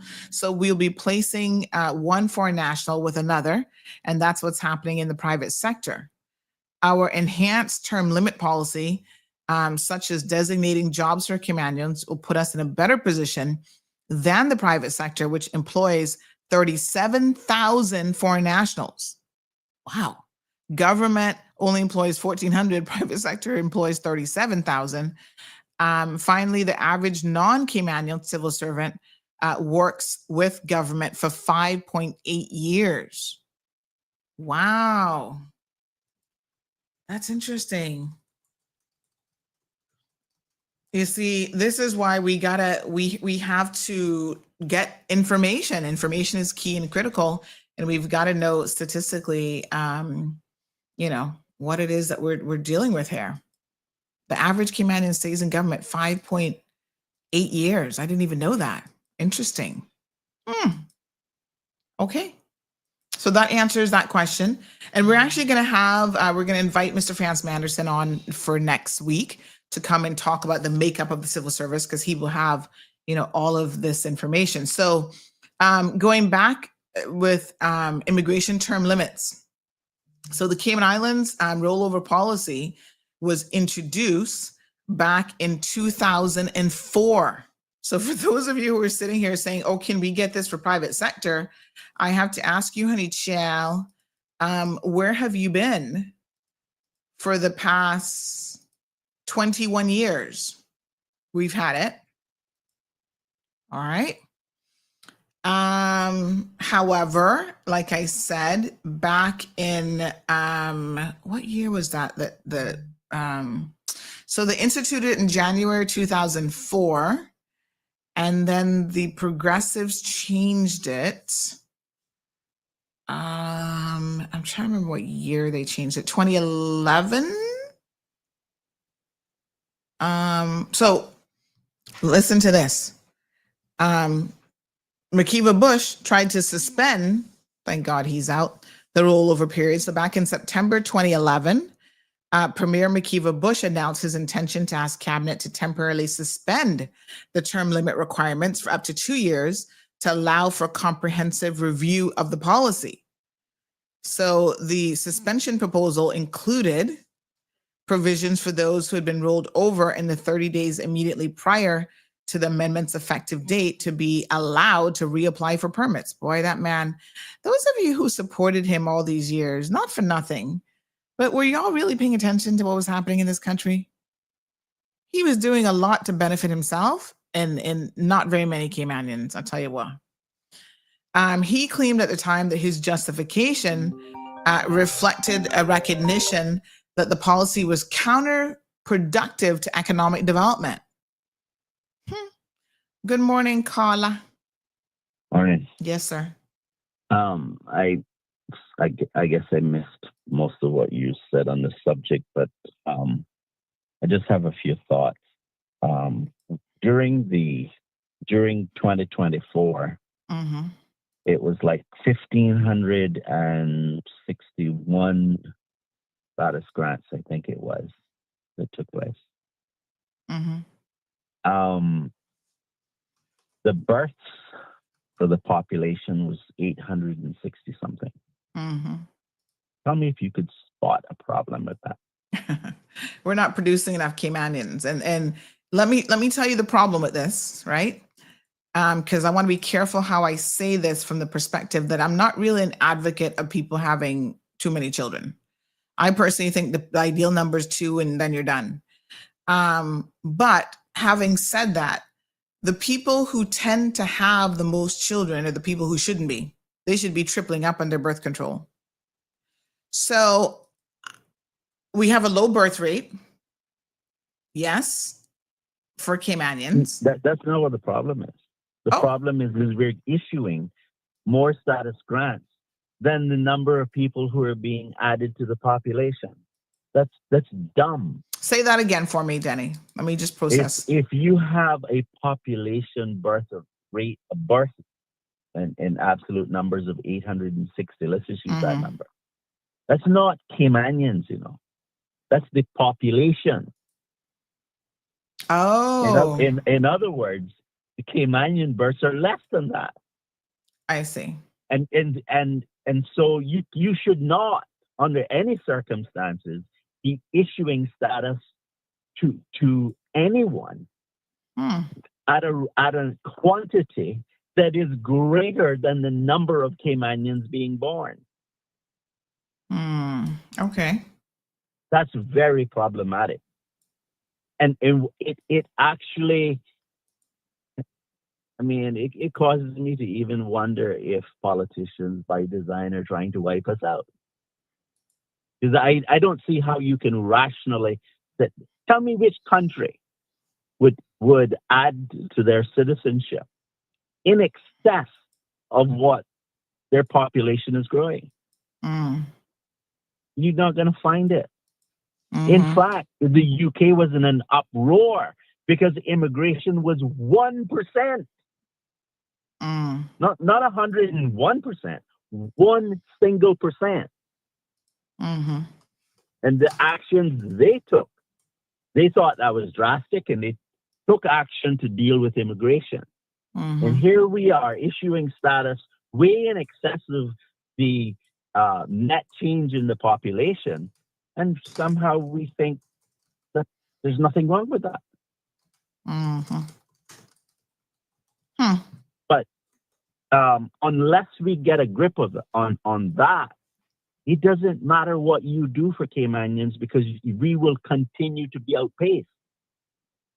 And what bothers me about this announcement is the lack of details. Mm-hmm. I suspect that government is trying to figure out how it can minimize the impact on itself. Mm-hmm. But that's what caused the problem in the first place. Because government didn't want to accept what the impact would be, which is before you reach the point where someone becomes eligible to apply for status, they just couldn't take the decision to say, okay, we need to find somebody to replace you. And think about it this way. A brilliant civil servant once asked a question that I think sums this all up. She asked people who were saying, "Oh, I need this person as a key employee in my business. I just can't do without this person." So the civil servant just very quietly said, "And if the person were to drop down dead, what would you do?"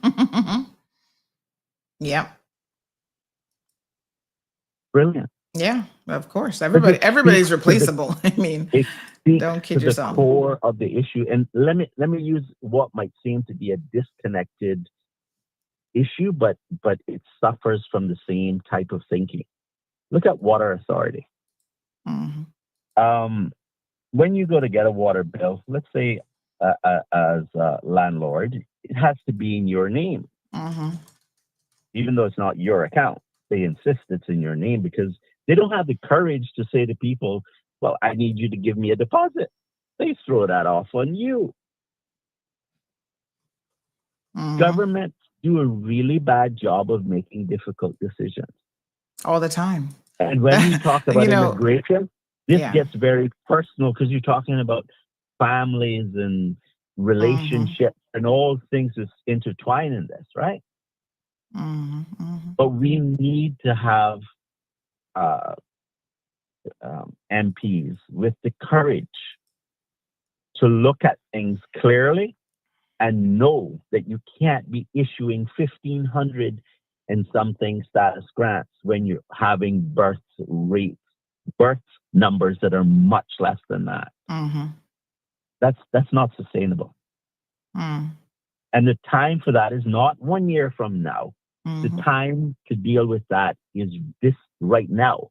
Now, I understand that we don't have the number of Caymanians to fill all of these jobs. But that's not the choice we have to make. The choice that we have to make is, are we going to look at this in sufficient time so that we can replace a number of these persons with new people? We cannot just keep giving status at the rate that we are. We have to reduce that rate.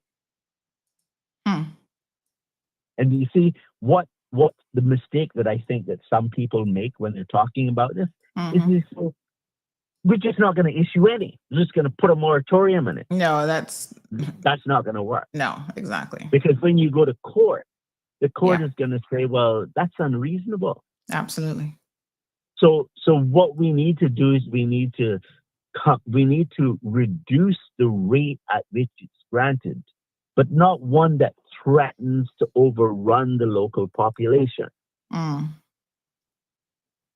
Okay. And that's why I said what I said when I talked about the caps, and I related it to the birth rate, because I said, like, let's just say that 2024 births were 600 Caymanians. To me, the number of status grants should be a percentage. I can't tell you what the exact percentage ought to be. That's a calculation that would have to be worked out. But let's just say, I'm just going to use a number, and I'm going to say 5% of that 600 is the amount that we can issue in status grants for this year. Mm-hmm.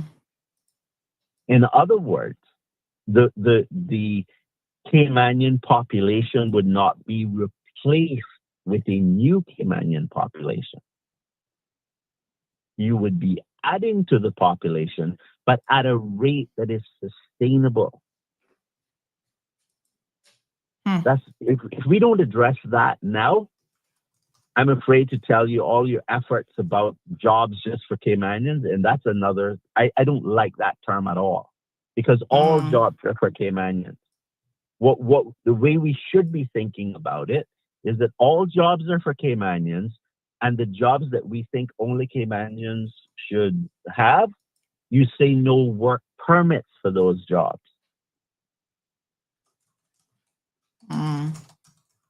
That's the difference.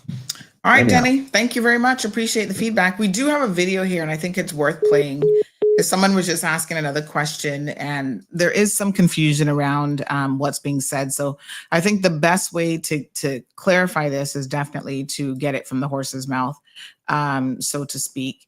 So let me just give me one quick second here. We do have some comments that are coming in on WhatsApp as well. And we always want to make sure that we're getting accurate information. So this person had the following to say. Just one second for me, please. Morning, Anthony. Sandra, morning. Listen to your discussion on the rollover and its implementation and changes. And you mentioned that it's been in place since 2004. That was a hard rollover at year 7, which meant that except in very limited circumstances, those on work permits never got to the point of applying for PR through points. The change that was made by the PPM is that everyone gets to the point to apply, and only those that didn't get the required points then got rolled over. And that change happened. Thank you for clarifying that. And that change happened back in, I was looking for the year. The term limit exemption permit, TLEPs, when was that change? I'm trying to find the year of that. All right, I don't have it, but I'm going to try to find it. But yes, so the progressives, they did some stuff, and I'm afraid that maybe we weren't entirely paying attention when they did it, or there was no real person listening to us at the time when they did that. The progressives did a lot of stuff that they just felt like doing. This person goes on to say, hope that brings clarity to the change that has occurred over time. We know that once you achieve PR, then it's only a matter of timing until you become Caymanian. So some very, very good points. And of course, we see a lot of people fighting to get to. That's why all these lawsuits that you see almost weekly now, when you go to the judicial website, you see a lot of people fighting to get to that position of being able to get that PR. So thanks for clarifying that. And I think that that's a good point to make, is that, that's a significant change in the system. So let me just play the video now of the announcement. I think this will help to clarify a few things as well for all of us. All right, radio listeners, there's just a slide there. Good evening, fellow Caymanians Hopefully and everybody residents. can hear that okay. Today, the Deputy Governor, the Honorable Franz Manderson, and I would like to provide an update to the country concerning an important cabinet decision made yesterday. My cabinet colleagues and I approved draft and instructions to introduce for the first time in Cayman's history immigration term limits for non-Caymanians working within the civil service. This follows extensive consultation, statistical, and policy analysis previously conducted by the Deputy Governor's Office, as well as a portfolio of the civil service. It's envisioned that these changes will be implemented by 1 January 2026 and reflects the initial steps of our government, the National Coalition for Caymanians, aim to reform immigration policy in this country. Premier, thank you very much, and to you and your government for your collaborative approach in getting us here as you said, to this historic day in our beloved Cayman Islands. We believe that term limits being introduced in the civil service in itself will not automatically translate to more Caymanians joining the civil service or the upward mobility for Caymanians in the civil service. Therefore, what we have recommended to the government and they have accepted is an enhanced term limit policy that we believe, once implemented, will achieve more jobs for Caymanians and upward mobility for Caymanians in the civil service. I am proud that we, the civil service, is the largest employer of Caymanians. However, we will not rest on that fact, and we will continue to do whatever is necessary to ensure that the people of the Cayman Islands who wish to join the civil service do so, and those persons who deserve promotions within the civil service will achieve those promotions. So what have we done?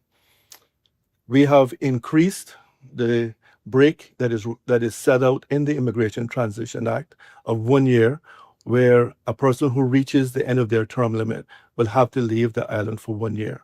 In the civil service, we will increase that to 2 years. Also, we will ensure that we set out very clearly the jobs that are available for Caymanians only. That would be an historic first step in our public service management law, where we designate certain jobs that can only be held by our people. Additionally, we will strengthen the provisions to ensure that persons who are employed in the private sector, non-Caymanians in the private sector, are not able to join the civil service to avoid the term limits. Also, we will require non-Caymanians in the civil service as part of their contract to train Caymanians. We believe these enhancements to the term limit policy will achieve better outcomes for the people of the Cayman Islands. Thank you, DG. As you can see with the proposed enhancement, our government is going to work at every stage, whether it's this policy or future policies, in lockstep with the civil service and key stakeholders to ensure that what is produced are changes that secure the future for our Caymanians, while at the same time reducing major risk of service disruption with respect to key essential public services. It is with that aim and that partnership where we can deliver real results and move campaign words into action. Thank you, Premier. In the civil service, there are 4,800 employees. Of those, 1,400 approximately are non-Caymanians. The majority of non-Caymanians are employed in the police, in the prison, at the Department of Children and Family Services, in our care homes, and by the Department of Educational Services. I want to thank those non-Caymanians in those agencies and across the civil service for the jobs that they do to ensure the success of our beloved Cayman Islands.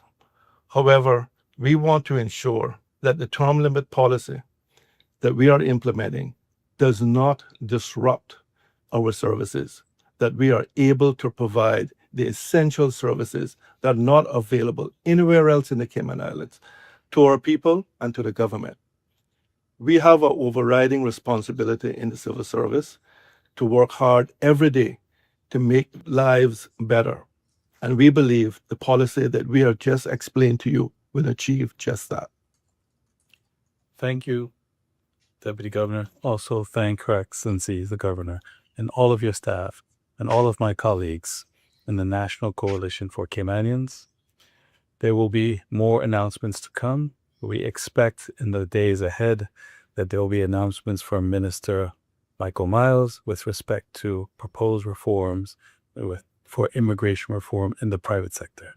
And again, we will seek to strike a balance at the same time securing the future for Caymanians. God bless those who are listening, and may God bless the Cayman Islands. God bless. All right, folks. So there you have it. I think the video explanation is helpful. We are, I should say, going to be having, I've just confirmed while that was occurring, we are going to have the deputy governor on the show on next week, Wednesday, so we can ask questions and understand exactly how this is going to work. There's a little tease at the end there in case you missed it of the premier saying more changes to come. So yes, it's gonna happen. All right, so we're gonna keep all of you on the forefront. I have to wrap up on time today because I've got a page full of things that I have to get done on my to-do list, and got a teacher parent conference this afternoon. So of course I've got to do prepare for that as well. And you know, poor Gigi, she's so excited because this is the one that she presents. So we go and she presents it to us as parents. So she's excited. And I'm excited to see what she's been doing. She's been working very, very hard on it. So 95% of you in the poll so far says, yes, you're in support of the rollover policy for government workers. Good morning, caller. Good morning. Good morning, Miss Brenda. How are you? Not too bad. How you doing? Okay. I tuned into you a little late because I was listening to the deputy governor and, you know, speaking about the announcement. Okay. Go down. So yeah, I think you might have to turn down. Yeah, I need to move away. Just give me 1 second because I got a lot of things going on here at once. Let me move away. Okay. So I'm really just calling to ask you because I'm a little bit confused. Based on the comments I'm reading, I'm a bit confused as to what the concern is, because I know that everyone has been saying we need to do something about immigration, you know, we need to do something about the status grants and so on. So, but based on the comments I'm reading, I am confused as to what the concerns are based on the announcement that was made. In other words, are they agreeing with it, disagreeing with it? Or is it that they want more, or they want to see more happening? I don't know. Concerns with who? From who? From the based on the comments. Oh well, 95% of the people are in agreement with it. So. Oh, okay. Yes. Because I'm reading some comments that my understanding from the comments that are being made is as if they're not agreeing with it, or they feel it's not enough, or whatever. But I would like to add my 2 cents worth to that. I am very happy that this initiative has been taken and taken so quickly. It has been 50 years overdue. And this is just the beginning because there's more to come.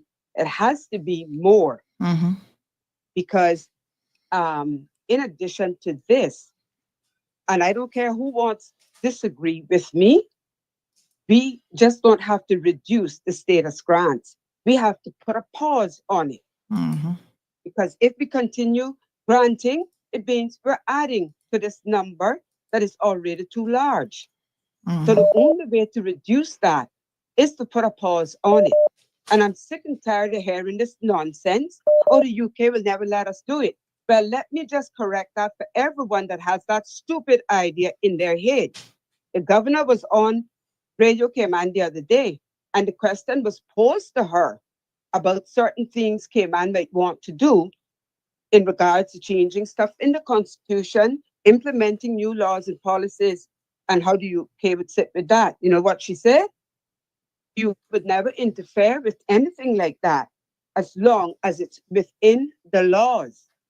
So, well, I think the point Denny was making is that it would be legally challenged. I'm not speaking about Denny. I'm speaking about anyone that might have that in their head, because I have religiously said that a moratorium has to be put on it. I know Denny has always come back and say, "Oh, that would never happen." Blah blah blah. You know what I say? Dan is a lazy man who has never tried. So we can do it. Let them challenge us. That's where you have the Privy Council. That's where it all ends. If we don't fight for it, we'll never have it. If the other British territories can do it, and they're not even being challenged, then tell me why Cayman has to be any different. If we don't fight for these things, we'll never get them.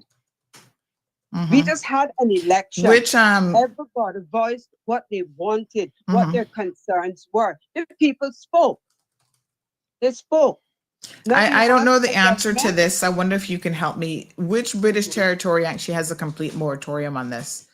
Is there one currently? I didn't say that any of them had a moratorium. Oh, okay. I said they changed things in their constitution and so on. And they also implement immigration policies that we don't have, which we should have. And they're not being told by England, oh, you can't do it, or it's not being approved by England. And then the British Virgin Islands implemented one, I think it was maybe last year, early this year. They weren't challenged on it either. So the people that come here and challenge us because we say we have run out of space, we cannot accommodate any more people, they're out of order. If you decided to go to somebody else's country and you applied for citizenship there and they refused you for whatever reason, are you going to take them to court? I don't think so. Look at Switzerland.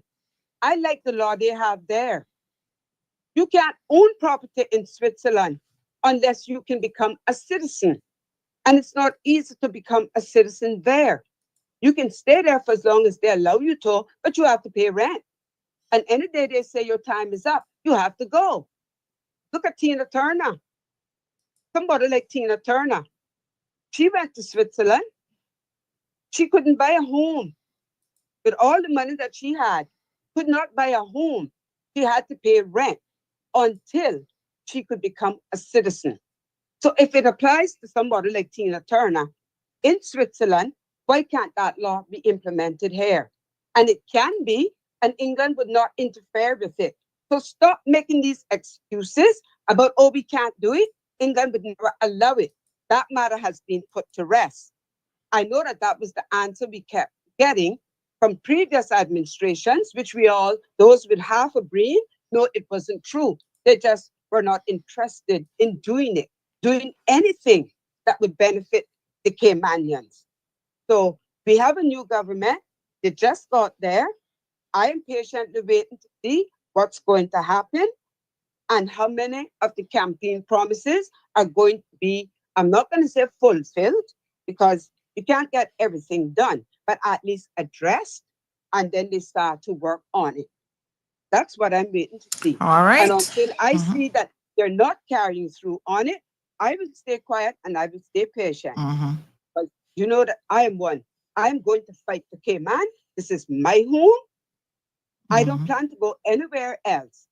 So for me to have not a house, but a home, I have to fight for it.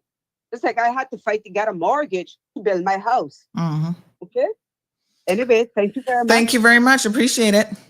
Okay. All right, my dear. So we have confirmed that Frans Manderson is going to come on Wednesday of next week, and we're going to break some of this down for sure.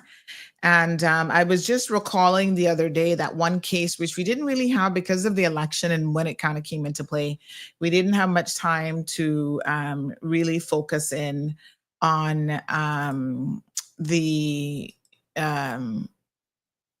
court's decision as it relates to people continually challenging the PR system. But the court did say some very, very interesting things in relation to that. And I think that you have to read the court decisions and you have to understand what the courts are saying. Yes, they may say up to a point that the government can, put a point system in place, but there are times when they actually do put the government to task and say that you can't do this and you've gotten it wrong. And those are legal challenges that then the government has to be mindful of, and how we either amend legislation to, sometimes you can amend it to try to work around it, but if they're actually saying that something is not constitutional and you try to do it, even changing the legislation isn't going to help you, because then they will come back and say that legislation is incompatible with the Bill of Rights and it's not constitutional. So this is where, constitutional experts are required, people who understand legal challenges, not just in this jurisdiction, but all over the world, who have seen different pieces of legislation in play that have been challenged, some successfully, some not, that can then advise your legislators how to proceed with things like immigration reform. So, there's lots of elements, folks, to this. And we need to make sure that we get it right, because it doesn't make any sense to change the law and then you tie up your government with constant legislative challenges that we're going to lose. And that's a problem. All right. Speaking of legislative challenges, I was just having a quick look on the website to see if there's anything that has been updated by way of judgments. Nothing for the last couple of days. Still waiting on my own judgment, waiting, not so patiently, waiting to see when that is going to drop. Hopefully soon, honey chill, hopefully soon. All right. That's what we've got. Yep. Anyway, I hope that you guys have a fantastic weekend, a safe weekend. Most importantly, please, folks, no drinking and driving, no distracted driving, no reckless driving. Let's try to reduce for 2025 the number of fatalities and serious collisions in our roadway. It was something that the police commissioner spoke about at the press conference last week. That remains a concern for him. Now, I was supposed to play that press conference already. I'm looking at the time now. I actually want our radio listeners to be able to hear that. So what I will do is I will plan to play that on Monday's show. It's quite lengthy, so I'm going to give it sufficient time on Monday's show to play the full press conference so that you guys can hear all of the questions and the different things. There was a number of things that came out of that, and that was their annual police reporting and statistics press conference. So Monday's show, expect to hear that played in full. And then until then, folks, please have a safe weekend, and we will catch up with you. Yes, Miss Abby, have a safe weekend. Elaine says, I think the Constitution needs to be revisited and reformed as well. Well, constitutional changes and reform may be coming, but it doesn't happen as often as you think, for good reason. And that is something, constitutional changes are something that the UK does sign off on, by the way. So V the Money says this Caymanian versus expat is so played out. Justice says, I love the show, but sometimes hearing some people talk is like they hate expats. Justice will be served, says Cayman Islands needs a reboot. All private sectors close their businesses for a month, starting with DART closing Cayman Bay. How is that going to benefit us? I'm sorry, what? Jim says there are people who have to come to Cayman and fool you, and fool you, knowing how to play the game, tort their PR and or status, and ended up here, not for Cayman or the Caymanians, but for themselves, what they can take, get away with, change and disrespect. Sad, sad, sad. A few comments that came in on WhatsApp. Let's just read those before we wrap up. So this person says, good morning, Miss Sandra. Hold on one second. All right, good morning, Miss Sandra. Roll over. I hope it goes back to 5 years. If it's not 5 years, 7 years the most, Miss Sandra, private sector says it's 9 years. We need a decrease. Miss Sandra, make 15 years after marriage before you can get Cayman status. You can get married if you want on a work permit, but you have to leave the island for 3 years for filing paperwork. Just my point. Huh? You expect my husband to leave for 3 years to file paperwork? That don't make no sense. How do you expect a marriage to survive a 3-year long distance? What? No, and I can't support that, honey child. Most y'all can't even go 1 week without getting your boots knocked by your spouses, much less 3 years. That's a recipe for disaster for relationships and families. My daughter wouldn't see her father for 3 years? What the hell? No, honey child. I can't support that now. We gotta make sure we talking sense and not nonsense. Let's see what other comments came in. I think that was the last one because we read the other ones. All right. We'll get there, folks, one day at a time. Lord Jesus, help us all. All right. So be safe, and we will see you guys on Monday. Okay. Take care. Thank you for tuning in to another episode of The Cold Hard Truth on Bobo 89.1 FM. Cayman's #1 talk show is live weekdays from 7:30 a.m. Never miss an episode again. Watch anytime on CMR's Facebook and YouTube channels for the latest show episodes. Don't forget to follow us online on our social media channels. And visit CaymanMarlRoad.com for all the latest news and community happenings.